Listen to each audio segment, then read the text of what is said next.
the podcast that I am starting, that I am literally starting today. I am going to be recording these podcasts live, and then we'll have a slight Q&A afterwards. So before I jump in, though, I wanted to tell you a little bit about what it is or why it is that I'm doing it this way and like what it is that we're kind of trying to accomplish here. So I've been actually thinking about this particular idea for about several months, like at least a year. And I've been talking about stop shitting all over yourself. Oh my God, my camera is unzooming and zooming. Stop shitting all over yourself for a while. The problem, of course, is that like I felt like I needed to like have everything ready and done in order for me to go live, like to launch. I had to have my logo, I had to have my outlines, I had to have my promotion, I had to have all of these things ready in order to do it. So I had this idea from last year that I was going to do it, but I kept putting it off because of all the stuff that I needed to do to get ready for it.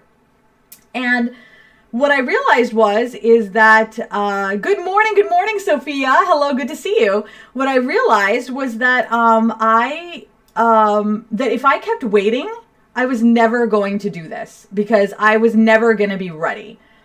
And the topic that I want to talk about is so important that like the more time that I wasted not like with all of the things that I was supposed to be doing, the longer you guys were waiting to hear this content.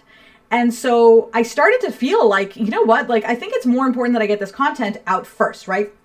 So I am basically experimenting with this particular podcast. So one of the things that I train on all the time in the Social Strategy Squad, which is my premium coaching group, is that that when you first start, just do the thing, right? It doesn't have to be perfect, just do the thing. Whatever that thing is, you don't have to have the logos, you don't have the image, you don't have to just do whatever that thing is, okay?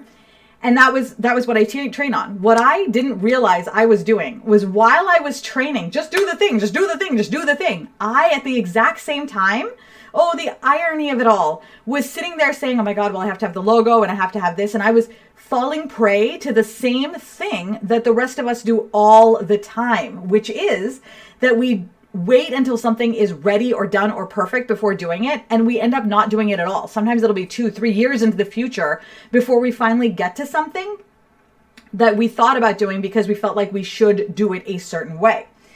And I've been thinking about this for a while, right? So in terms of, so for me, what I wanted to do for this podcast is this. My goal for the podcast, the dream that I have for the podcast is I go live at 10 a.m. on Wednesdays. We do a short recording, about 15 to 20 minutes, where we talk about whatever the topic is that I have. Like I literally have topics for like 2 years listed out because that's how many things that we should ourselves about. And then there's a Q&A afterwards, right? And so that's sort of my initial plan for it. I have a few other things that I'd like to do, but for right now, the main goal for me is to just do the thing, right? So on Wednesdays at 10, just do the thing, just go live. So today, the thing that I'm testing is 1, can I go live at 10? Check, I did that. 2 is what does my live stream look like? Because right now, what I'm looking at, I see Sophia's comments, I see Heidi's comments, which is fabulous. What I'm not sure about is what this stream looks like on my phone, right? So I am going to look at the comments here. Let's go and find it. It'll be in here somewhere when I look for Direct to Success. All right, it'll be here somewhere. All right, Direct to Success with Vanessa. Okay, because I want to see if it's stalling. Good morning, Alina. I'm sure you guys would tell me if it was stalling. So let's... Wednesdays at 10, just do the thing. Just go live. You know, it does look like it's a bit halted. Can I go live at 10? It doesn't look like I'm very smooth, right? It doesn't look like I'm super smooth, right? So that's clearly a problem for me. So that's something that I'm going to workshop next time. For right now, we're just going to pretend that I'm max headroom, right? We'll do max headroom stuff. Okay, so this is what I'm testing today. Just the overlay, the software that I'm using, and can I go live at 10 o'clock? So I now know that there's something going on with the stream that is making it like be, max headroomy, but you can hear me okay. So as long as you can hear me okay, we're all right. We're going to keep going. We'll fix the video part later. Okay. You're on a phone. It's good. All right. So I'd love to hear Jenna. I know you're watching. Alina. Hey dude. Good to see you. Hello, Sophia. Now okay. So I can't display your comments up there. Hi, Margie. Margie, I have been in the thick of launch mode. I am launching my Hustle Proof Your Life challenge today. So I've just been in the thick of launch mode. I took a vacation for 2 weeks where I took a social media vacation. So I'm back. So I wanted this particular live is really just for us to kind of get back together, reacclimate. We're going to do the podcast. And then I don't even know if at this point I'm going to have Laura, who is the editor. I'm not sure I'm going to have her actually edit this just yet. I'm going to wait till we have a few in the can first and then have her edit it. Jenna can hear me fine. Hi, good morning. Good morning. Okay, so good to see you guys. All right, so if any of you are noticing anything particular that's a problem, just let me know in chat or, oh, look at that. Okay, so interesting. Okay, so multi-stream is really, there's two chat things that I can look at. I can look at a multi-stream chat or just the Facebook. I'll be honest, the multi-stream chat is way better. Okay, so let's talk about stop shooting all over yourself, guys. Oh, I love that title. Thank you to Jessica Hopkins for coming up with it. All right, so, here's why I wanted to do this podcast. And I'm going to actually make this bigger so that I can actually see the text on it. I can also see a ton of different things that I can do to like make this more fun and easier for me later, but we'll deal with that later, okay? Actually, we won't. Let's talk about it right now. When you guys are doing something in your business like this, right? You're trying something new, doing a live. Like I said, I'm just trial and erroring. I only have 3 things that I'm trying out right now. I want you to see from the very beginning when someone is just literally starting something until it becomes whatever it is that you ultimately end up signing up for 2 years later. I want you to see the whole process, which is why I'm literally just showing you completely behind the scenes how messy and everything is, right? So I'm going to take notes right now and be like, okay, I know the things I can make better. So for next week's, I'm going to have something a little bit different, right? Because I'm going to now improve it between now and next week. So why did I want to do this particular podcast? So the way that we're going to do this is while I'm doing the podcast, I'm not going to look at the comments, but please leave your questions, whatever you need. Share this with your friends or colleagues if you feel like it would resonate with them. And then when I'm done with the podcast recording part, I will then come back to the chat and read your chats and see what's going on. But this is the part that's going to end up in the podcast, right? Okay, so here's why I wanted to do this particular podcast. My podcast was originally going to be called Everything I Learned About Business Was Wrong, because I feel like every day I'm learning something new about business where I'm like, I seriously thought it was something else, right? And I'm like, everything I learned was wrong. But I found 1, that it felt really negative. So I didn't like the way it felt when I said it out loud. But 2 is that when I actually sat down to write the podcast titles, right? Because what they say is if you're going to do a podcast, sit down and write out your titles for like a year. If you can't think of a year of titles, then you don't really have a viable podcast. So I sat down and I started to just write out the 5 or 10 things, right? And I got to like 15 and I couldn't get any further. I got stuck. And then I realized, well, this isn't a very viable podcast if I can't look further than 15 weeks. When I switched it to stop shooting all over yourself and turn that into my podcast, suddenly I had like over 100. Like there are just so many things that we say that we should be doing every day. I bet you've already said it to yourself 3 times this morning, right? Without even, and that's only assuming you're on the West Coast. If you're on the East Coast, you've done it more, right? So some of the things that we say, I should go live on social media, like for your business. I should go live more often, right? I should follow up with my customers more often. I should be doing Facebook ads, right? There's a lot of shoulds that we look at what other people are doing or what we've heard that we should do, and we feel like we should do them. And the question that I really want to ask, and I want you to reflect upon this while we're talking, is where do all these shoulds come from, right? Like where did they come from in the first place? And the more that I started to study, because I'm like, okay, I should go live more often. Let's just use that as an example. Or I should do Facebook ads. And I'm going to give you a really detailed example later. Where does that come from? Did it come from now? Did it come from late? Did somebody say that I should do that this week who knows my business? Or was it somebody who said that 10 years ago before social media was a thing, right? And the answer will depend on whatever it is that you're challenging yourself about, but it's really important to challenge yourself about where did this idea come from? Because the second you challenge your idea of, I should do something, okay, well, why should you do it? And you start to really go down that path of like really, instead of saying I should and then going down the path of I'll make plans for it, this is how I'll do it, and like making yourself feel bad, go the other way and say, who says that I should be doing this, right? Because as long as you're saying I should be doing something, you're going to be kept locked in a space where you're feeling guilty and like you're not doing enough for your business. You will never feel like you're doing enough for your business or like you're good enough or like you are a capable business owner or a confident business owner if you feel like you should be doing something all the time, right? And it also makes it easier to jump to conclusions when you think something is wrong because you automatically think it's the thing that you should be doing, right? Because that's the framework that you have. And so for many of us, it's easy to get stuck in this should, because when we first start our businesses, we don't know what to do. So we go online, we talk to mentors, we ask people. But at that point in our business, we don't know enough to be able to discern what is good advice and what is bad advice, right? What is good? What are good techniques and what are bad techniques? What are techniques that applied maybe before, right? Like say in 1984, but they don't apply now in 2021 where we have Facebook and Twitter. In 1984, all we had was cable television, right? And like the mail and telegraphs, right? And faxes.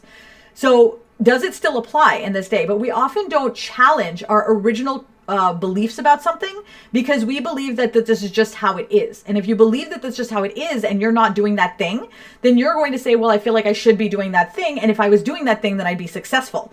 And that thing may not actually be the thing that makes you successful. Okay, so let me give you an example of how this plays out in the real world. Okay, so I'll use Facebook ads as an example. So when I started Direct to Success originally, like several years ago, it was to help people with ads. That was actually my reason for starting, because I realized that a lot of the people that I was working with, they weren't able to get market penetration, and what they really needed was Facebook ads, and I was going to help them learn how to do Facebook ads, and then everything was going to be great, right? This is a really good example of shoulding on something when you don't have enough information to know what it is that you're supposed to be doing in the first place. So you just latch on to the thing that you hear the most out there, which is, oh, ads, I need ads. It's highly likely that you yourself have in the last 3 months said to yourself, I should be doing ads, or should I be doing ads, right? You've said that to yourself. So now at that time, I understood ads, right? I understood ads. I knew how to do them. I could teach you how to do them. And so I started working more with business owners, you guys, one-on-one, in person, social strategy squad, doing all of those things. I started working on those things. And what I realized, because I knew how to do ads at this point, that I could show you mechanically how to make ads all day long. I could sit with you and say, okay, press this button, do that, do this. But that wasn't your problem. Okay, that was not the problem for any of the people that I met with. All of the business owners that I talked to, their problem was not ads. Their problem was that they didn't know who their target audience was. They had no idea who they were talking to. So I could teach them the step-by-steps. They can say to me, listen, my problem is ads. Teach me how to make ads. I'll say, okay, I'll teach you how to make ads. I teach you how to do all the buttons. You press all the buttons, and you're wasting thousands and thousands of dollars on ads that are giving you no results. And you can't understand why. You're like, ads are hard, ads suck, so on and so forth. But what the real issue is not your ads. It's not your business. It's that you don't know who your customers are.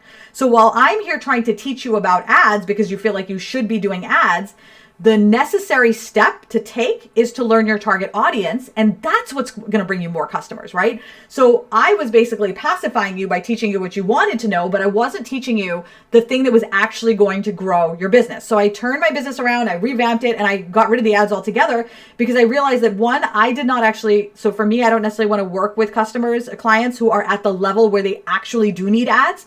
So when they've already figured out their target audience, they've already got their business in plan, everything's already working, they just want to do ads.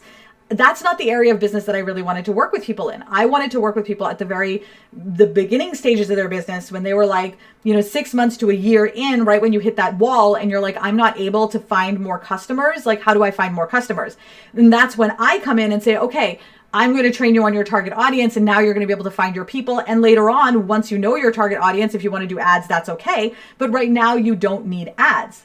But if you feel like the problem is that you need to find more customers and you feel like you need to be doing more ads, then you're jumping over the actual problem and jumping to the conclusion that the solution is to do ads. And now you're going to spend a lot of money running off in that direction to do something. Meanwhile, shitting all over yourself, right? I should be doing ads. I should be doing ads. I should be doing this better. You're going in that direction.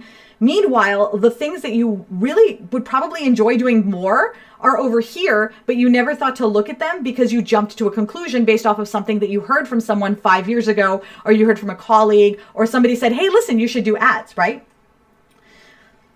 The solution, because now this is a problem, and we know this is a problem, not just with ads, but it's a problem with so many other areas in our business. Like, I can tell you that over the last several years, I've not only worked with a lot of business owners, but I'm still working on myself because this is an ongoing process.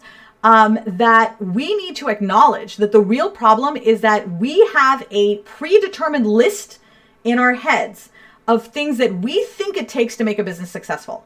I don't know what that list is for you. I mean, I know generally speaking what's on that list because I know you guys and I know my community, but you may have some other things in there that are like specific to you that come from like your childhood, your life, your family that I don't know about. But generally speaking, we have a list of things that we think it takes to make a business be successful, but we rarely ever challenge those beliefs to see if that's actually the case. We rarely challenge our beliefs that we may not be the problem, there may not be something wrong with us. Like, we don't have to feel like we're failures. We don't have to feel like, that we're the problem, right? Imagine if Gandalf, right? So at the very beginning of the Lord of the Rings, Gandalf had said, Frodo comes to him and hands him the ring and says, he's like, oh, this is a terrible ring. And he goes, okay, you need to go that way. And he points him opposite the direction of Mount Doom. Okay. He's like, go that way. And he sends him in the complete opposite direction. Well, guess who's never going to destroy that ring? It's going to be Frodo. But is it Frodo's fault? Not really. Gandalf sent him in that direction, right? So a lot of us have been sent in the wrong direction, not through any maliciousness or anybody trying to send you in the wrong direction. It's just that that's what was accepted in the past, right? There was a time in the past in like the 20s or the 30s where people were giving heroin and cocaine to people to help them get better. And then we learned that, wait a minute, that's not a good, that's not going to make you, that's not going to heal you. That's actually going to mess you up, right? And so now we don't do that anymore.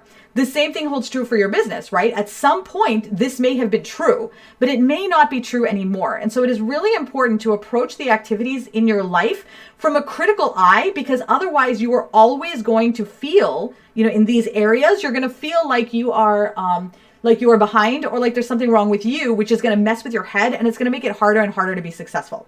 So here's what I want you to do. Okay. I want you to pay attention. All right. So when you say I should be doing whatever, like whatever it is that you should be doing, right? I want you to ask yourself some follow-up questions, and I'm going to put them in here and I will add them in the comments so you have them. Why do I think I should be doing this, right? Why do I think I should be doing this? How is this activity going to help me? Okay. So really ask yourself these questions. Why do I think I should be doing this? So why do I think I should be running ads? How do I think it's going to help me? Do I know it's going to help, or did someone just tell me that it worked for them once and I read it somewhere or something and now it's become part of my working Bible, right? How did that happen? Is this something I want to do, or is it something that I enjoy doing, or is it like pulling teeth that I'm forcing myself to do? Those are some of the questions that are going to get you to look at some of these things to examine whether or not you really want to do them. And I think you will be very, very surprised to discover that there are many things in your business that you don't actually have to be doing. And I know this for a fact, actually. Like, I know you're going to discover these, and I'm really looking forward to seeing what you find, because I've seen a lot of business owners go through this and realize, why am I doing this thing? Each of these questions will help give you further clarity, and they're going to help you alleviate the guilt of not doing things that you're already doing. And you'll find that a lot of the things that you've been giving yourself shit about can be eliminated from your list altogether.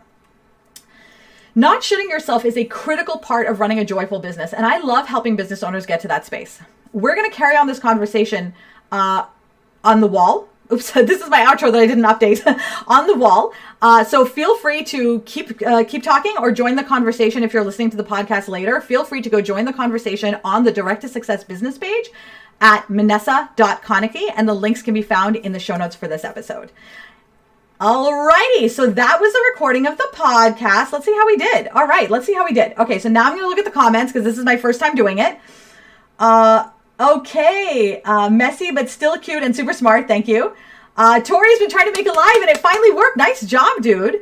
Okay. Tori said that she thought that I was saying stop bleeping all over yourself. Absolutely, dude. Absolutely. That was the whole point. Stop shitting all over yourself. That's why I have it, because I think it's so fun to say.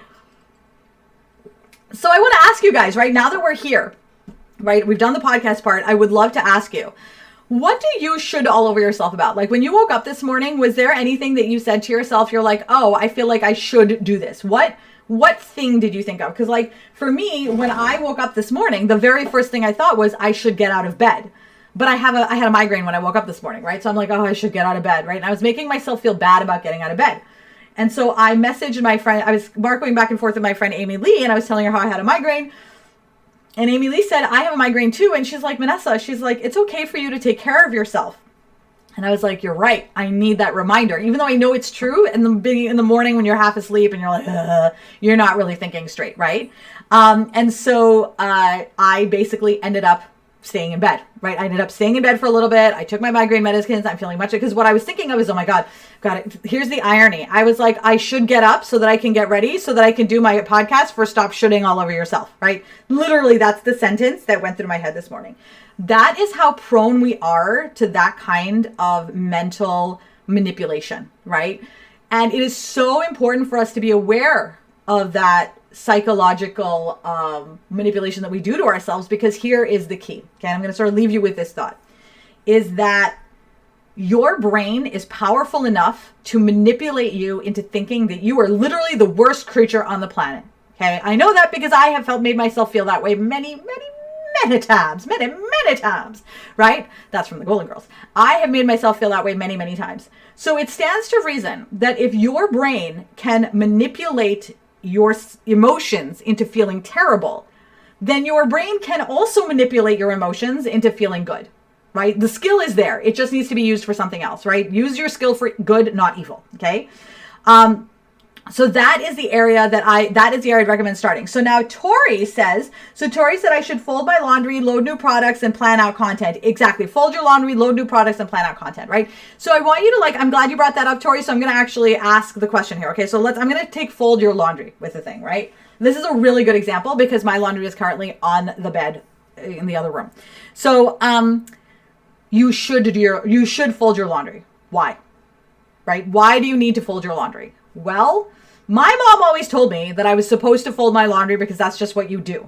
Okay. I'm living in a house with my husband. There's nobody else here. We have a guest room. Why do I need, and I'm obviously using my example here. I don't know what your story is, right? But why do I don't. So we realized that I was spending 20 minutes, 30 minutes separating the clothes and folding them and putting them in drawers. And what happens to them? My husband comes to the drawer, he goes through, pulls out his thing, and it just ends up on the bed. And I'm like, why are we spending time? But this was years and years ago. So what I was like, you know what? Forget this. And I just started, we have a laundry room, and the laundry room is the bed in the guest room. And all that happens is when you're done with laundry, you dump it on the bed. And then when you want clothes, you go look through the laundry room. And if you want your clothes to be in your drawer, then you can go grab them and put them in your drawer, right? That's totally fine. So for me, because I kept saying, oh my God, I should do laundry. Why? Obviously I need to do laundry so I can wear clean clothes, but why should I fold my laundry? Now, you may be like, okay, folding laundry makes me calm. Folding laundry makes me feel good, right? Because some people, that is what it is, right? Now, if you're doing something like folding laundry because it makes you feel good, right? It's like, because for some of us doing housework, like for me, when I clean the house on Fridays, it's very cathartic. So if it is very cathartic for you to do the laundry, then I want to recommend to use different language, right? Because the word should automatically sets your brain in a position that says there's something I'm supposed to be doing that I'm not doing, therefore I am bad. Okay, so your brain makes all of those mental jumps without you being aware of it. There's not much you can do about it. That is just how your body is programmed to respond to that word. Replace that word with something else if you like doing. So like I used to say I should clean the house. And my husband was like, why don't we hire someone to clean the house? And I was like, I don't want to. And he's like, well, you always seem to hate it so much. And I'm like, I don't hate it. I was like, it's a very important cathartic thing. So now on the weekends I say, today I clean the house, right? I don't say I should clean the house. I don't say I need to clean the house. I say, today I clean the house because it's something that I'm excited about. Should the house also be cleaned up? Maybe, but there's nobody else in the house but me and my husband. What does it matter? I can live in a messy house if I want. If I choose to, I can never clean it again, right? But for me, I like having a clean house, and cleaning is cathartic for me. So I use different words so that my brain understands that this is not something that's bad. This is something that's good. And over the course of time, you reprogram your brain to look forward, because now I look forward to cleaning the house because I'm like, the house is going to feel so clean and wonderful when it's done. I have a whole ritual around it and it's great. But I had to manipulate my brain into thinking differently about cleaning the house. Alrighty. Because it's piled high on the couch, 3 kids. Yeah, exactly, Tori. Okay, so if it's piled high on the couch, there's the question.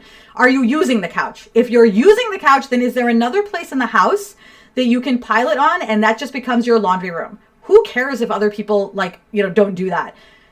My office downstairs is actually our dining room.